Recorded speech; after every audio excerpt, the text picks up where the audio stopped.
Vay vay aka muhurkan bir yogisini anak ketme. Anaklık ketme aka. Buludu. Ya muştapta deme ben sen bu mudun bire çekin biz gibi. Dağ birime amının muşap bıraktı açık kamerama tursa. Sen Muştap oyalın maylıkta şu gram kız sep durup normallik böyle mu kaptı sen aka. Buludu. Ben uğra pakay. Kağızın çoğu. Ya salat niye işlemeli yok mu muştap ettin da? Ne ködün mü mani kara ködün mü İsmail Seyrek ne? Bu meksus kağız savaldan bu kaptı sen. Titrmel aka. Ben can bazı. Muştap yettigim tizimit kuyuvatım hemen. Hem ben de bakarız. Çomak var bende. Çok mu? Ha bu çomak lekin akşam oldu boşangan şu kaptı bunun. Bir. Bu yanmaydı. Buna Sen biledin tire oldun mu bunu? akşam bildim ben bunu ne? Benim çocuk benim yok gitti Muştap'ta. Ha senin de devamlık mıynak yokla. Allah gitme. Bam bu kaldı cuma. Aldan karızın üşüşke sataydım 4 gün akım yürün ko. Kama bir tane. Sen kızık yakın. Dağlı turma ağam bir mağna 10 ta zıktık bir aldı. Qağın ayalın avaldı. Oyalı kelgende işkilip 3 avlat ziyadatqa adam məşhur lekin. Bu oyalımni gaplan sizlam anlap sizlar ha qaraganda. Vay ba ameliyatı ba bu gap. Yaqma oyalı Muştap'ta. Bu ömrüngde en yengli işin muşikesin. Resmi yaqma 3 avlat bilekçi deme.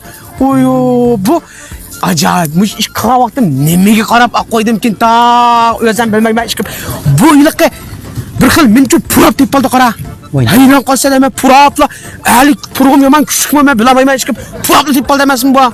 Ishonsang mishadimi uzun qamay deb aytish mumkin. Men uning uyda kirib yotaman deb chiqqan. U itiz ketdi.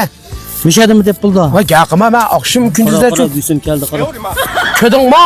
3 choq moton to'chay mochini ichitib keldi hojazlarni. Men dedim-ku, Senin o günün teske. kun intayin tas. Yemina. Qop Yo'q, sizlar boshlamaydi. Sizlar yo'qmi? Yo'q, unaqami. Men sizlar kelsanglar 3 oyga yadagan tayoqni men yog'iz yeb oldigan ishurdi. Bu yerda kelsak bir gibin anladag'ina. Menga ishlab qilsa qo'y. Ya ishlatmaydi. Ha. Gusum Turpaqsın, turpaqsın ağaynımız için. Ha, bir turmasanglar. Ne ketdi bu birma? Rengsa döpür. Voyning üzüme emesin ki. Voy ne?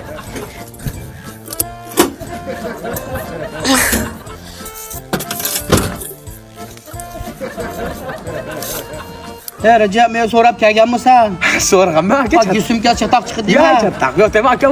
Ha, sen çatak yok. Teşma otur ketdingizlarmi? İmez İsmail Seyrixsizmi o'tiribsizmi? Nima bo'ldi bu tüy qo'ygan muatidek o'tiribsizlar o. Va, imnakam jo'q, ko'llar ko'p baqsam qiziq kastam aka bu. Sizlarga qos qildi-kanma, muatim tugib sappagan bo'lsam. Evet dedim, sen bu ko'llar ko'p baqsam nim qilsam o'l buramda yotgan odamlar kasam qiziqmaysan. Sonum qo'di. Kolular köde. Sen beşin toğuy baksana. Yeğilini tayin yok sanım qo'di. Kolu vaqt bir yerde. Sana